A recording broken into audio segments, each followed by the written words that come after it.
Bom, olá a todos, bom dia. Aqui é a Regina Pimenta, eu sou jornalista e hoje estou aqui na companhia da Ana Carolina Rodrigues, que é a minha parceira, para entrevistar o Elias Sfer, que é presidente da ANBC, Associação Nacional dos Birôs de Crédito. Bom dia, Elias, tudo bem? Bom dia, tudo bem? Obrigado pela oportunidade. Bom, hoje nós vamos conversar sobre um assunto muito importante para o mercado de crédito, que é o cadastro positivo, que ele acabou de completar um ano, é uma grande conquista do setor e a ANBC teve um papel fundamental disso. Mas antes, então, de começar, Elias, eu queria que você falasse um pouco sobre a ANBC, que foi tão importante aí nesse processo. Muito bem, a ANBC é a Associação Nacional dos Birôs de Crédito, foi fundada em 2015 e congrega os players de birô de crédito. Hoje são 4 sócios e são, respectivamente, a Boa Vista, a COD, a Serasa Experian e o SPC Brasil.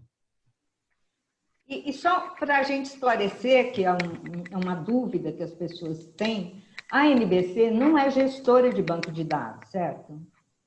Perfeitamente. A ANBC, ela simplesmente congrega os 4 sócios, mas ela não opera um birô de crédito, não tem operação de avaliação de crédito, é simplesmente uma entidade representativa de setor que tem seus objetivos e propósitos distintos de uma operação comercial. Ah, tá ótimo. Então, tá esclarecido. E agora, então, a gente pode falar mesmo do cadastro positivo e seria bom contextualizar um pouco, né? Ele foi aprovado, entrou em vigor, quer dizer, em julho do ano passado, né? E ele contempla todos os consumidores de todas as empresas. E aí eu queria que você falasse um pouco qual é a sua avaliação desse primeiro ano aí de cadastro positivo. Foi um ano bastante produtivo, intenso, porque realmente foi o início, né, de uma operação com um grande volume de informações. As instituições financeiras já estavam trabalhando com a gente desde 2013 e passamos do modelo de opt-in para opt-out. Então, com isso, o volume de informações subiu exponencialmente. E, com isso, entrou em operação em janeiro de 2020, plena operação. Com isso, se recebeu, de acordo com o Banco Central, cerca de 13 meses para trás de informação, e para termos histórico, e foi uma medida muito apropriada, porque com isso, no momento que estamos vivendo, de pandemia, insegurança e modos comportamentais distintos, o cadastro positivo trouxe uma solidez maior no processo de avaliação de crédito. De fato, foi um processo gigantesco, né? Mas, enfim, eu agradeço, Elias, e queria passar aí a palavra para a Ana, que ela tem uma pergunta aí para fazer para você. Obrigada, Regina. Presidente, o senhor citou que até o momento foram recebidos os dados das instituições financeiras e, recentemente, as operadoras de telecomunicações também aderiram ao cadastro positivo por meio de um memorando de entendimento assinado entre a ANBC e o Sinditele Brasil. O que significa isso para o cadastro positivo? É um avanço muito grande, porque pela lei determina que certas fontes devem compartilhar as informações positivas, as instituições financeiras, as telecomunicações e as utilidades. Assim mesmo como também o varejo. A gente sabe que a penetração de celular é muito grande no país. As informações que vão entrar da área de telecomunicação são os celulares pós-pagos, o consumo de banda larga e as TVs por assinatura. E também a parte de telefonia fixa, que cada vez é menor, mas ela também conta. E só de telefonia celular pós-pago nós temos cerca de 110 milhões de aparelhos, e o que traz um volume bastante grande de pessoas que têm telefone celular e não têm conta bancária. ou não tem operação financeira. E esse processo ele é muito positivo, porque vai fazer a inclusão dos desbancarizados. Com isso, a gente espera que tenha uma inclusão grande de desbancarizados, e aqueles que já têm operação financeira e têm as informações, vai trazer um volume adicional de informação que vai trazer uma precisão melhor na avaliação do crédito. Perfeito. E falando ainda um pouquinho sobre a inclusão dos dados no cadastro positivo, qual vai ser a próxima etapa? Olha, a primeira onda está acontecendo ainda, são as instituições financeiras. A segunda são as telecomunicações. A terceira, que está também já no radar e foi assinado um memorando de entendimento no mês passado, em julho, são as concessionárias de energia elétrica. Na sequência, temos conversações com o grande varejo e com o setor de saneamento e também com o setor de gás. Perfeito. Elias, agora, falando um pouco sobre esse cenário atual, né? Pandemia e pós-pandemia, né? Como o cadastro positivo está inserido nesse contexto e como o setor de birôs de crédito tem sido importante para manter saudável o mercado de crédito? Realmente, o cadastro positivo ele traz a segurança de uma avaliação muito mais ponderada sobre qualquer efeito pontual, como uma negativação nesse momento, em que pode ter vários motivos. Por exemplo, as pessoas ficaram, né, em lockdown e algumas não sabiam fazer, inclusive, pagamentos com meios eletrônicos. Então, elas ficaram inadimplentes não porque não queriam pagar ou porque não tinham recursos, simplesmente não tinham educação tecnológica para poder fazer.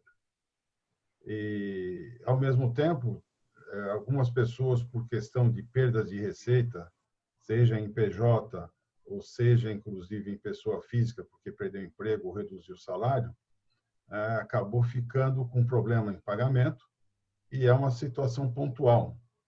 E se não tivéssemos o positivo, isso seria a informação relevante para a avaliação do comportamento. Com o positivo, que traz uma riqueza maior de informações, essa negativação ou essa falta de pagamento pontual, ela foi reavaliada, foi ponderada de modo que ela tivesse o peso correto e, com isso, trouxesse uma avaliação mais justa, né, no processo de crédito.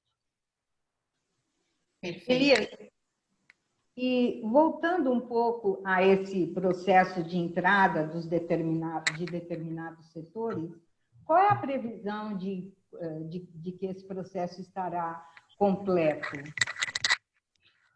Esse é um processo contínuo, Regina. Ele realmente... existem esses setores que eu mencionei anteriormente, né, de entrada, que são grandes setores. Isso não quer dizer que mais para frente outros setores também possam entrar, né, desde que ofereçam crédito e tenham os requisitos para poder fazer o compartilhamento das informações com os birôs de crédito. Mas a expectativa é que, num arco de 3 anos, todos esses setores já estejam, né, com a sua inclusão feita e com um processo de governança maduro. E assim sairíamos, hoje temos cerca de 100 milhões, mais de 100 milhões de registros em pessoas físicas e jurídicas, podendo chegar a um potencial de 150 milhões.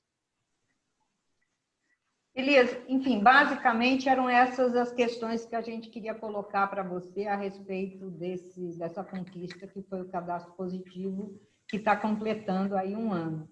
Mas queria saber se você tem mais, gostaria de acrescentar, você com toda essa bagagem que você adquiriu aí, para a aprovação do cadastro positivo e agora, nesse 1 ano depois, se você tem alguma informação que você acha importante acrescentar. Bom, saindo um pouco do clichê do novo normal, né? Já virou um clichê isso aí. Eu só diria o seguinte: nós vivemos uma crise sanitária, certo? Ainda não está resolvida. A eficiência do lockdown está se perdendo, apesar do custo econômico ser o mesmo, tá certo? Então, as autoridades estão ponderando, vários países têm ponderado essa política de lockdown versus a retomada econômica. E a onda que vem, né, que já se iniciou, é da recuperação econômica. A onda econômica e o seu impacto.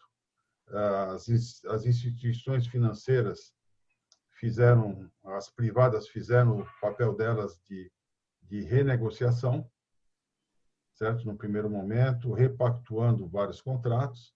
Os birôs de crédito, através de conversas com vários setores, que foi uma das lições que nós aprendemos na pandemia, e que a comunicação é importante, continua sendo importante, e a associação conversou com outras entidades relevantes na concessão de crédito, e o setor também fez a sua parte, que foi abrir espaço para a renegociação.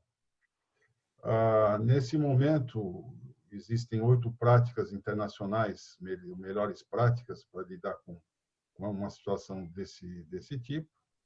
No Brasil, foram adotados 3 pilares. O primeiro pilar é a integridade da base de informação, porque sem informação eu não consigo converter a incerteza em risco. Com incerteza não dou crédito, com risco eu posso avaliar se dou crédito. O segundo pilar é abrir espaço para que as partes renegociassem, e o setor de birôs de crédito, a partir de 17 de abril, durante 90 dias, ele, em vez de subir as informações negativas após a notificação, que geralmente é de 10 dias, passou de 10 para 45 dias. Isso ficou vigente até 19 de julho, certo? E com isso, a gente acompanhou realmente o índice, né, de renegociação de pessoas que saíram da negativação em até 10 dias, em até 45 dias. E isso foi feito porque os credores também tiveram predisposição de renegociar e abrir espaço para novos créditos. E com isso a gente comparou essas informações por safras diárias, né? Comparou com 2019 e as curvas ficaram muito próximas, trazendo o que nós chamamos do normal no anormal. Então, essa foi uma segunda iniciativa. A terceira, os birôs também têm usado as informações, né? O uso das informações contextualizando o momento que vivemos. Então, os birôs têm pego as negativações ou informações negativas e reavaliando o momento que estamos vivendo e ponderando para ter uma avaliação mais justa. Então, esse processo também já está em andamento. E a retomada econômica vai se fazer através do crédito. É uma das grandes ferramentas de retomada. O governo entrou também colocando o crédito para a PJ, o auxílio emergencial. Foi uma iniciativa inédita do Banco Central e do governo brasileiro. Foi o pacote mais agressivo na América Latina, com mais de 20% do PIB, certo? E com isso, quando a ajuda emergencial entrou, o auxílio emergencial, ele oxigenou a economia, certo? Pessoas passaram a ter um pouco mais de consumo e algumas até, inclusive, quitando seus problemas de negativação ou inadimplência. E essa retomada vai seguir. Segundo experiências internacionais em calamidades, nos primeiros 3 a 4 meses é normal que a nota de crédito até certo ponto melhore, porque foi oxigenada com crédito, mas após cerca de 9 meses é esperado que comecem, né, a aparecer os problemas de inadimplência, porque sejam, né, as pessoas físicas ou jurídicas que já tinham alguma morbidade no crédito, provavelmente vão ter problema, não vão conseguir, os negócios vão quebrar. Tá? Ao mesmo tempo, como alguns negócios acabam, né, saindo nesse processo, tem um lado positivo, porque o mercado também abre espaço para novos entrantes.